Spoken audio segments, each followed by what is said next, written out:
میں اپنی ساس کے کمرے کے دروازے کے آگے سے گزر رہی تھی کہ اچانک میں رک گئی۔ وہ فون پر کسی سے آہستہ سی آواز میں بات کر رہی تھیں۔ کہہ رہی تھیں کہ نہیں، ابھی تو وہ بہت چھوٹی ہے، ابھی اس کے ساتھ ہم ایسا نہیں کر سکتے، ہمیں کچھ انتظار کرنا ہوگا۔ میں حیران ہوئی کہ وہ کس کے بارے میں بات کر رہی ہیں۔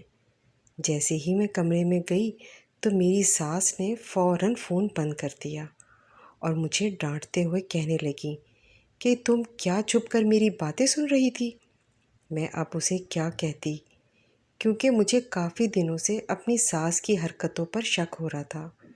ایسا لگ رہا تھا کہ جیسے ہی وہ میرے یا میری بیٹی کے خلاف کچھ بڑا پلان کر رہی ہیں۔ ساری عمر اس نے مجھے دبا کر رکھا تھا اور اب بھی شاید میری بیٹی کی باری تھی۔ پتہ نہیں وہ فون پر اس کے بارے میں کیا کہہ رہی تھیں۔ مجھے تو فکر ہی ہونے لگ گئی۔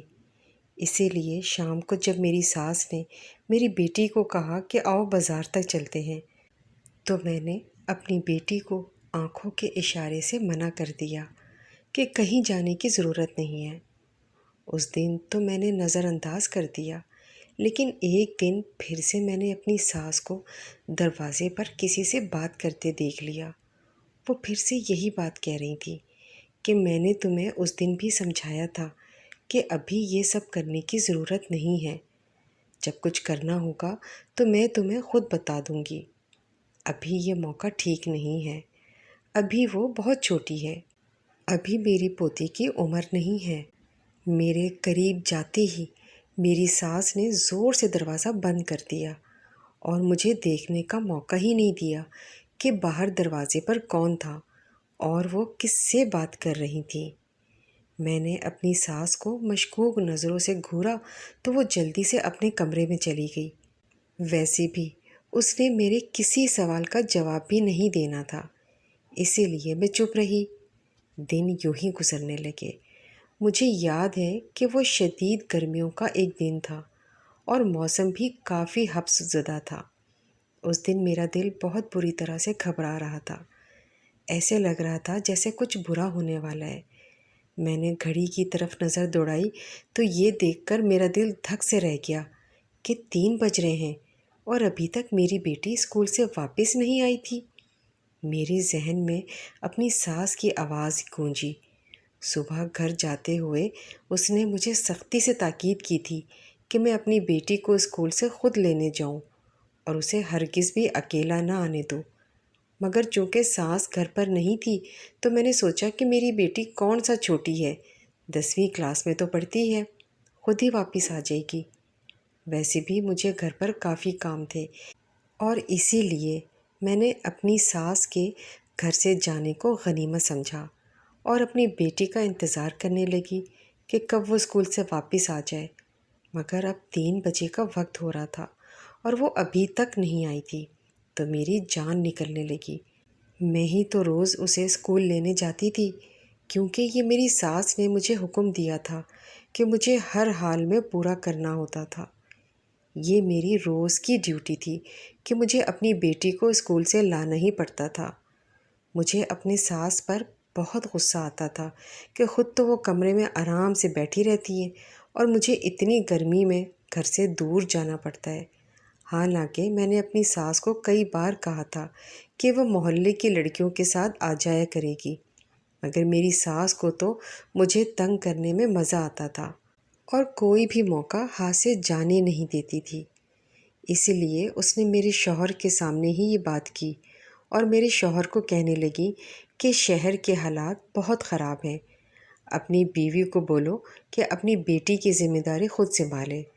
اور جب میرے شوہر نے بھی اپنی ماں کی بات مان لی تو مجھے مجبوراً روزانہ اپنی بیٹی کو اسکول سے لانا پڑتا تھا، مگر میں تھک جاتی تھی۔ اسی لیے آج جب ساس گھر پر نہیں تھی تو میں نے یہی سوچا کہ کوئی بات نہیں، میری بیٹی خود ہی گھر آ جائے گی۔ اب 3 بج رہے تھے، حالانکہ اسکول سے گھر آنے تک کا فاصلہ 20 منٹ کا تھا اور میں اسے 2 بجے تک لے کر گھر آ جاتی تھی، مگر آج اتنی دیر کیسے ہو گئی؟ میں نے گھبرا کر چادر سر پر لی اور باہر آ گئی۔ سارے راستے میں اپنی بیٹی کو دیکھتے ہوئے جا رہی تھی، مگر وہ مجھے کہیں بھی راستے میں نظر نہیں آئی۔ میں دعائیں کرتے ہوئے اس کے اسکول گئی تو اسکول کے گیٹ پر تالا لگا ہوا تھا۔ اب تو میری جان ہی نکلنے والی تھی، کیونکہ اس کا صاف صاف مطلب تو یہی تھا کہ سب بچیاں گھروں کو چلی گئی ہیں، لیکن میری بیٹی تو ابھی تک گھر نہیں پہنچی تھی، تو پھر وہ کہاں تھی؟ میں تو رونے ہی لگ گئی کہ اے خدا، اگر میری بیٹی کے ساتھ کچھ اونچ نیچ ہو گئی تو میرے شوہر اور ساس نے تو مجھے جان سے ہی مار دینا ہے۔ میں واپسی کے راستے ادھر ادھر دیکھتی ہوئی آ رہی تھی۔ اس وقت اتنی گرمی تھی کہ دور دور تک کوئی بھی نظر نہیں آ رہا تھا، اور لوگ گھروں میں ہی تھے اور گلیاں سنسان پڑی تھیں۔ پھر اچانک مجھے گھر سے تھوڑے سے فاصلے پر چونک کر رکنا پڑا۔ وہاں خالی احاطے میں مجھے یونیفارم کی جھلک دکھائی دی تھی۔ میں بے تابی سے بھاگتے ہوئے وہاں گئی تو میرے خدشات کی بدترین تصدیق ہو گئی۔ وہاں تو میری بیٹی بہت ہی برے حال میں پڑی ہوئی تھی۔ اسے یوں برے حال میں دیکھ کر میں سمجھ گئی ہماری عزت کے ساتھ کچھ نہ کچھ ہو گیا ہے۔ کسی نے میری بیٹی کی عزت خراب کرنے کی کوشش کی ہے اور اسے ویسے ہی چھوڑ کر فرار ہو چکا ہے۔ میرا دل تو ٹکڑے ٹکڑے ہو کر رہ گیا۔ میں اپنی بیٹی کو لٹی پٹی حالت میں گھر لے کر آئی تو میری ساس پہلے سے ہی گھر میں آ چکی تھی۔ مجھے اور میری بیٹی کو دیکھ کر اس نے تو وہ ہنگامہ مچایا کہ مجھے اسے سنبھالنا مشکل ہو گیا۔ اس نے فوراً میرے شوہر کو فون کر کے بلا لیا، اور میرے شوہر نے مجھے بہت مارا اور بولے کہ یہ سب میری وجہ سے ہوا ہے، جو میں اپنی بیٹی کو اسکول لینے نہیں گئی تھی۔ اس کے ساتھ یہ اتنا برا ہو گیا۔ میں بھی اپنے آپ کو ہی قصوروار سمجھ رہی تھی کہ کاش میں اپنی ساس کی بات کو سنجیدگی سے لے لیتی۔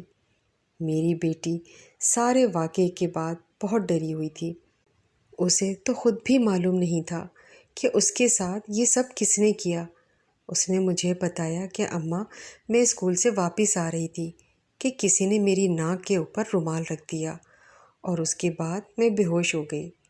پھر مجھے کچھ پتہ نہیں چلا۔ ہم اس معاملے کی رپورٹ پولیس میں بھی نہیں کروا سکتے تھے، کیونکہ اس میں ہماری ہی عزت کا گھاٹا تھا اور ہم بدنام ہو جاتے۔ اسی لیے ہم سب نے اس بات کو دبانا ہی بہتر سمجھا، اور میرے شوہر نے مجھے اور ساس کو سختی سے کہہ دیا کہ اب کچھ دن یہ اسکول نہیں جائے گی۔ کسی کو بھی اس کے بارے میں بھنک نہیں پڑنی چاہیے کہ اس کے ساتھ کیا ہو چکا ہے۔ بیٹی 2 ہفتے کی چھٹیوں کے بعد اسکول جانا شروع ہوئی تھی، مگر ابھی بھی اس کی حالت ایسی نہیں تھی۔ وہ بہتر محسوس کرتی میں خود اسے اسکول چھوڑنے جاتی تھی اور خود ہی لینے بھی جاتی تھی۔ لیکن مجھے حیرت اس بات کی تھی کہ میری ساس کا رویہ میری بیٹی کے ساتھ کافی بدل چکا تھا۔ کہاں وہ پہلے اس پر جان چھڑکتی تھی، اور اب تو ہر پل اسے عجیب سی نظروں سے ہی گھورا کرتی تھی۔ ایک دن تو انہوں نے انتہا کر دی۔ میری بیٹی کو کہنے لگی، کیا تمہیں یقین ہے جس نے تمہارے ساتھ یہ سب کیا تم اسے نہیں جانتی؟ میری بیٹی تو اپنی دادی کے منہ سے یہ سب سن کر ہکا بکا رہ گئی تھی اور گھبرا گئی تھی۔ میں نے ہی آگے بڑھ کر اپنی ساس کو کہا، آپ میری بیٹی پر شک مت کریں۔ جب اس نے کہا ہے اسے اس خبیث شخص کا نہیں پتہ، تو بھلا یہ جھوٹ کیوں بولے گی؟ میری ساس اس وقت تو چپ ہو گئی، مگر میں جانتی تھی کہ اس کے دماغ میں ضرور کچھ نہ کچھ چل رہا ہے۔ وہ کوئی بھی بات بغیر سوچے سمجھے نہیں کرتی تھی۔ کبھی کبھی تو مجھے اپنی ساس پر ہی شک ہونے لگتا تھا کہ کہیں اسی نے ہی تو اپنی پوتی کے ساتھ کچھ غلط نہیں کروا دیا، کیونکہ میں نے اسے 2-3 بار اس طرح کی بات کرتے ہوئے بھی سنا تھا کہ جس نے میری شک کو تقویت ملی وہ میری بیٹی کے بارے میں ہی بات کر رہی تھی۔ تو ہو سکتا ہے اسی نے یہ سب کیا ہو، لیکن میرا دل یہ ماننے کو تیار نہیں تھا کہ ایک دادی اپنی پوتی کے ساتھ کچھ ایسا ویسا کر سکتی ہے، اور جبکہ اس کے پاس تو ایسا کرنے کی کوئی وجہ بھی نہیں تھی۔ میری بیٹی کو اسکول جاتے ہوئے ابھی 1 مہینہ ہی ہوا تھا کہ اچانک ایک دن اس کی طبیعت بہت خراب ہو گئی۔ میں اور میری ساس اسے ایمرجنسی میں ہاسپٹل لے کر بھاگے، اور وہاں جا کر تو جیسے ہم پر آسمان ہی آ پڑا ہو۔ میری بیٹی تو حاملہ ہو گئی ہے۔ یہ خبر ہم گھر والوں پر قیامت بن کر ٹوٹی، کیونکہ ہم تو اس بچے کے باپ کے بارے میں بھی نہیں جانتے تھے کہ یہ کس کا گناہ اس کے پیٹ میں پل رہا ہے۔ پھر ہم نے ڈاکٹر سے ابارشن کا کہا، مگر اس نے منع کر دیا اور کہنے لگے آپ کی بیٹی بہت کم عمر ہے، اس میں اس کی جان جانے کا بھی خطرہ ہے۔ ہم گھر آئے تو میرا شوہر اور میں بہت رو رہے تھے۔ میری ساس نے شوہر کو تسلی دیتے ہوئے کہا، تم فکر نہ کرو، کل سب ٹھیک ہو جائے گا۔ ہم نے پوچھا کہ کل ایسا کیا ہوگا، مگر اس نے کوئی جواب نہ دیا۔ کہنے لگی کل خود دیکھ لینا۔ اگلے دن گھر کے دروازے پر دستک ہوئی، اور میں اپنی بیٹی کے استاد کو ان کے بیٹے کے ساتھ دیکھ کر حیران رہ گئی کہ بھلا وہ کس لیے ہمارے گھر پر آئے ہیں۔ میری بیٹی کے استاد نے آتے ہی اس کے لیے اپنے بیٹے کا رشتہ مانگ دیا۔ میری ساس نے ہی فون کر کے انہیں آنے کو کہا تھا۔ اصل میں یہ لوگ ایک بار پہلے بھی ہمارے گھر پر رشتہ لے کر آئے تھے، مگر میرے شوہر نے انہیں منع کر دیا تھا کہ ایک تو ہماری بیٹی بہت چھوٹی ہے، دوسرا ہم اپنی ذات برادری سے باہر لڑکیوں کی شادی نہیں کرتے۔ اسی لیے ہم نے ان سے معذرت کر لی تھی، لیکن اب کی بار حالات کچھ ایسے ہو گئے تھے کہ میری ساس کو انہیں فون کر کے خود بلانا پڑا، اور ہمیں بھی اس رشتے کو حامی بھرنی پڑی تاکہ ہم اپنی عزت بچا سکیں۔ میں اور میرے شوہر نے باہمی فیصلہ کرتے ہوئے اپنی بیٹی کی شادی ماسٹر صاحب کے بیٹے سے کر دی، کیونکہ ہمارے پاس اپنی عزت بچانے کے علاوہ اور کوئی راستہ نہیں تھا۔ نہ جانے کیوں، مگر مجھے اپنی بیٹی اور ساس کے درمیان کچھ اچھا محسوس نہیں ہو رہا تھا۔ ایسا لگ رہا تھا جیسے ان دونوں کے بیچ اندیکھی سی دیوار ہے، اور ان کی وجہ بھی میں خوب سمجھتی تھی کہ شاید میری ساس اس کی اتنی جلدی شادی کر رہی تھی، اسی لیے وہ اپنی دادی سے ناراض تھی۔ ماسٹر صاحب نے شادی پر صرف ایک ہی شرط رکھی تھی۔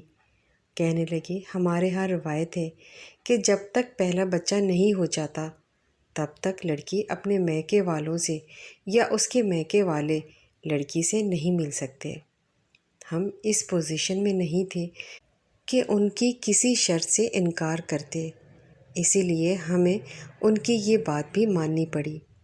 مجھے البتہ شک ہو رہا تھا کہ آخر ایسی کیا بات ہے کہ ہم اپنی بیٹی کو مل بھی نہیں سکتے، مگر میرے شوہر نے مجھے خاموش کروا دیا اور کہنے لگے یہ کیا کم شکر کی بات ہے کہ ہماری عزت بچ گئی، ورنہ اگر کسی کو پتہ چل جاتا تو ہم منہ دکھانے کے بھی قابل نہ رہتے۔ ماسٹر صاحب کا شکر ادا کرو کہ انہوں نے ہماری عزت ڈھک لی ہے۔ میری بیٹی رخصت ہو کر چلی گئی اور میں روتی رہ گئی۔ پھر کئی دن بیٹی کی یاد میں گزر گئے تھے اور میں اپنی بیٹی سے ملنا چاہتی تھی، مگر پھر ماسٹر صاحب کی شرط یاد آ جاتی اور میں چپ کر کے بیٹھ جاتی۔ مجھے اپنی بیٹی کی بہت فکر ہو رہی تھی کہ وہ ٹھیک بھی ہے یا نہیں۔ ایک دن میں بغیر کسی کو بتائے چوری چوری اپنی بیٹی سے ملنے کے لیے اس کے سسرال چلی گئی۔ میں نے اپنا حلیہ بالکل ہی بدل لیا تھا۔ دروازہ ماسٹر صاحب نے ہی کھولا تھا۔ وہ مجھے دیکھ کر پہچان بھی نہیں پائے اور پوچھنے لگے کہ میں کون ہوں۔ میں نے بہانہ بنا دیا کہ میں ایک مسافر ہوں اور مجھے پیاس لگی ہے، تو وہ مجھے لے کر اندر آ گئے، مگر ڈرائنگ روم میں جاتے ہی مجھے حیرت کا ایک جھٹکا لگا جب میں نے وہاں اپنی ساس کو بیٹھے دیکھا۔ ماسٹر صاحب کو دیکھ کر میری ساس کہنے لگی کہ اچھا میں چلتی ہوں، ویسے بھی میری اپنی پوتی سے ملاقات تو ہو ہی گئی ہے۔ میں تو اسی سے ملنے آئی تھی اور اب دیر ہو گئی ہے، اب مجھے گھر جانا چاہیے۔ میں تو حیران رہ گئی تھی کہ میری ساس کا یہاں پر کیا کام، یہ سب کیا ہو رہا تھا۔ ایک طرف ماسٹر صاحب نے مجھے میری بیٹی سے ملنے سے منع کر رکھا تھا اور دوسری طرف میری ساس کو مکمل آزادی دے رکھی تھی۔ ابھی میں وہیں پر تھی کہ میری بیٹی اوپر سے نیچے آئی اور آ کر اپنی دادی سے گلے ملنے لگی۔ میں یہ ملن دیکھ دیکھ کر حیران تھی۔ میری بیٹی نے تو مجھے ابھی تک ایک فون کال بھی نہیں کی تھی اور اب اپنی دادی سے یوں مل رہی تھی جیسے برسوں کی بچھڑی ہو۔ وہ مجھ سے بھی تو ملنے کے لیے کوئی راستہ نکال سکتی تھی۔ مجھے بہت دکھ ہوا اور میں اپنے گھر واپس آ گئی۔ شام تک میں انتظار کرتی رہی کہ شاید میری ساس مجھے بتا دے کہ وہ میری بیٹی سے ملنے گئی تھی، مگر اس نے تو ایک لفظ بھی منہ سے نہ نکالا۔ کچھ دنوں کے بعد میں نے پھر سے اپنی ساس کو باہر جاتے دیکھا تو مجھے یقین ہو گیا کہ وہ میری بیٹی سے ہی ملنے جا رہی ہے۔ میں بھی اپنی ساس کے پیچھے پیچھے چلنے لگی، مگر اس بار وہ میری بیٹی سے ملنے نہیں بلکہ اس کے شوہر سے ملنے گئی تھی۔ ماسٹر صاحب بھی وہیں پر موجود تھے۔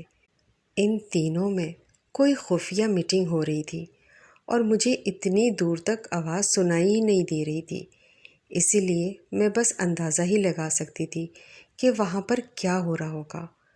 وہ تینوں جانے اتنی لمبی کیا باتیں کر رہے تھے۔ میں پھر سے مایوس ہو کر گھر واپس پلٹ آئی۔ مجھے اپنی بیٹی کی بہت یاد آ رہی تھی۔ میں اپنی بیٹی کے کمرے میں چلی گئی۔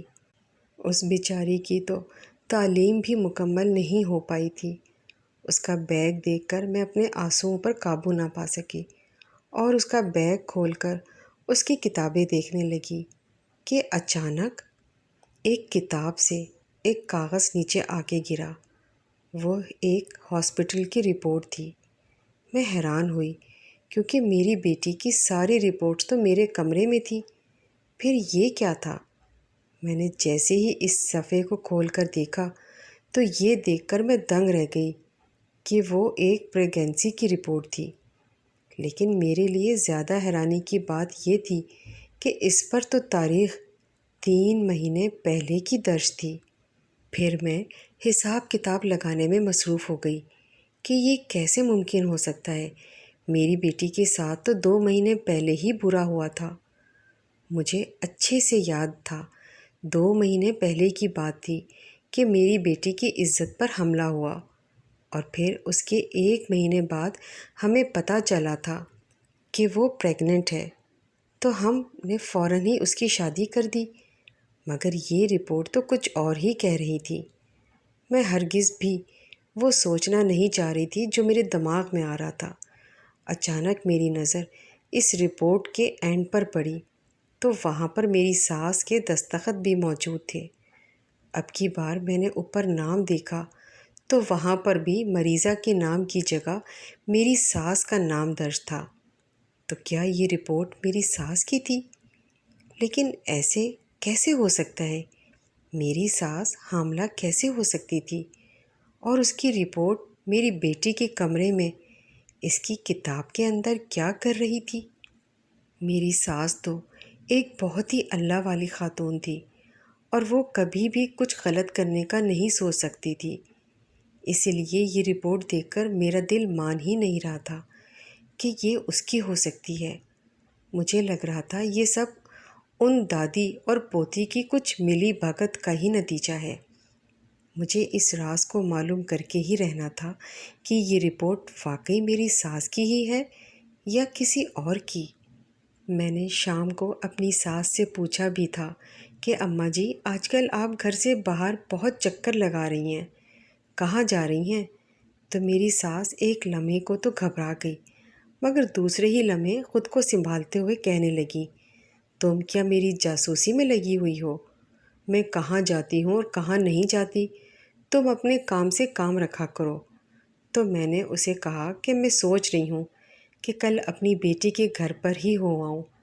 تو وہ مجھے روکتے ہوئے کہنے لگی، تمہیں ماسٹر صاحب کی شرط یاد ہے نا؟ ابھی مت جاؤ ورنہ ہماری بیٹی کے لیے ہی مشکلات ہو سکتی ہیں۔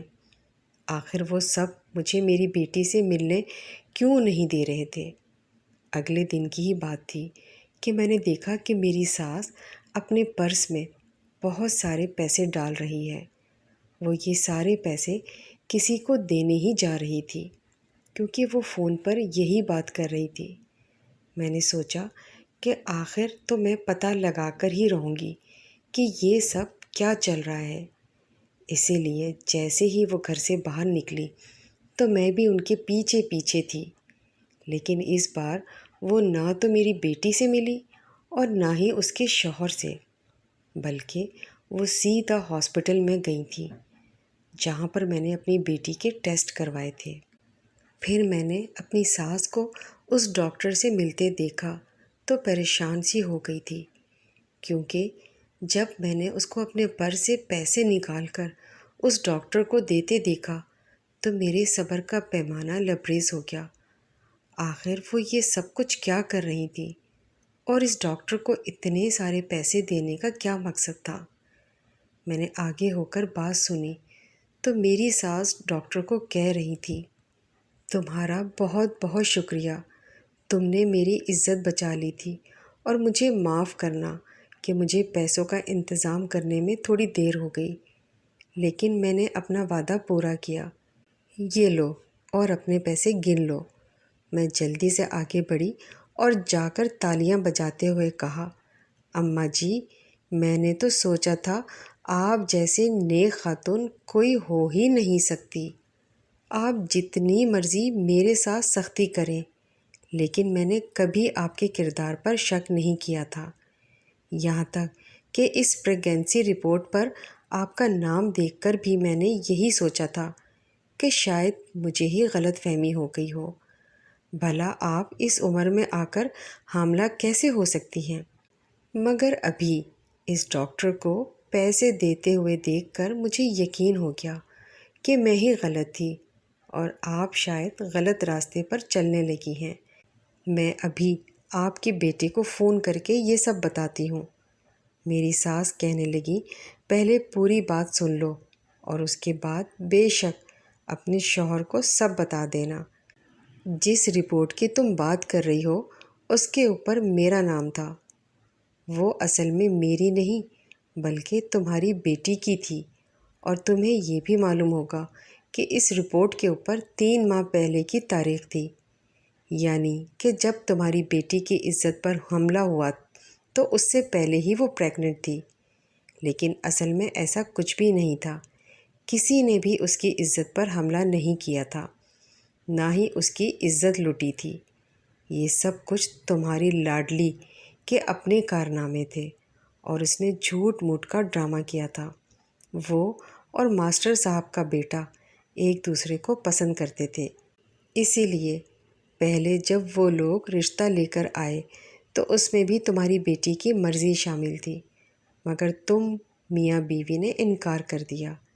یہ تو آج کے بچے ہیں، یہ بھلا ہمارے رکنے سے کہاں باز آتے ہیں، اسی لیے انہوں نے تنہائی میں میل ملاقاتیں جاری رکھیں اور اس کا نتیجہ یہ نکلا کہ تمہاری بیٹی شادی سے پہلے ہی امید سے ہو گئی، اور پھر اس کی چالاکی دیکھو کہ اس نے اپنی رپورٹس میرے نام سے بنوائی تھیں۔ مجھے تو شروع دن سے ہی اس پر شک تھا اور مجھے اس کے اس ڈرامے پر بھی یقین نہیں تھا کہ کسی نے اس کی عزت لوٹ لی، مگر میں چپ تھی کیونکہ میں کچھ کہتی تو تم میاں بیوی کو برا لگتا۔ اسی لیے ایک دن جب میں نے اس کے بیگ کی تلاشی لی تو مجھے اس کی یہ تمام رپورٹس نظر آئیں، اور تب میں نے اس سے سختی سے پوچھا تو اس نے مجھے سب کچھ بتا دیا۔ تمہاری بیٹی کہنے لگی، ہم نے پلان کیا تھا کہ جب میرے ماں باپ کو پتہ چلے گا کہ کسی نے میری عزت لوٹ لی ہے اور میں پریگننٹ ہو گئی ہوں تو وہ اپنی عزت بچانے کی خاطر کسی سے بھی میرا رشتہ طے کر دیں گے، اور تب اگر ماسٹر صاحب اپنے بیٹے کا رشتہ لے کر آئیں گے تو بابا ایک لمحے کی دیر کیے بغیر اسے قبول کر لیں گے۔ مجھے یہ سب کچھ سن کر بہت غصہ آیا تھا اور میں نے تمہاری بیٹی کو تھپڑ بھی مارا، لیکن اب دیر ہو چکی تھی۔ وہ اس غلط راستے پر بہت آگے بڑھ چکی تھی اور بس یہی حل تھا کہ اس کی شادی وہیں کر دی جاتی، اسی لڑکے کے ساتھ جو اس کے ہونے والے بچے کا باپ تھا۔ اسی لیے میں نے اس کا ساتھ دیا اور ماسٹر صاحب کو رشتہ لانے کے لیے کہا۔ ماسٹر صاحب کو تو کچھ بھی معلوم نہیں تھا کہ ان کا بیٹا اور تمہاری بیٹی کیا کیا گل کھلا چکے ہیں۔ وہ تو میں نے ہی انہیں سب کچھ بتا کر اس شادی کے لیے راضی کیا تھا، اور انہوں نے میرے ہی کہنے پر یہ شرط رکھی تھی کہ کوئی بھی ان کی بہو سے نہ ملنے آئے، کیونکہ تمہاری بیٹی ہی نہیں چاہتی تھی کہ کوئی بھی اسے ملنے آئے اور اسے ان کے راز کے بارے میں معلوم ہو جائے۔ میں اسے مل کر اس کی خیریت دریافت کر لیتی تھی، اور آج اس ڈاکٹر کو میں پیسے دینے آئی، کیونکہ جب میں اور تم آئے تھے تو اسی ڈاکٹر نے میرے کہنے پر ہمیں جھوٹی رپورٹس بنا کر دی تھی۔ یہ سب کچھ میں نے تمہاری اور اپنے بیٹے کی عزت بچانے کی خاطر کیا تھا۔ میں تمہاری بیٹی کا ساتھ نہ دیتی تو ہو سکتا ہے کہ وہ گھر سے بھاگ جاتی یا کوئی اور انتہائی قدم اٹھا لیتی۔ میں یہ سب کچھ سن کر شرمندہ ہوئی اور اپنی ساس سے معافی مانگنے لگی کہ میں ان کو غلط سمجھتی رہی، اور اس نے تو میری ہی بیٹی کے عیبوں پر پردہ ڈالا تھا۔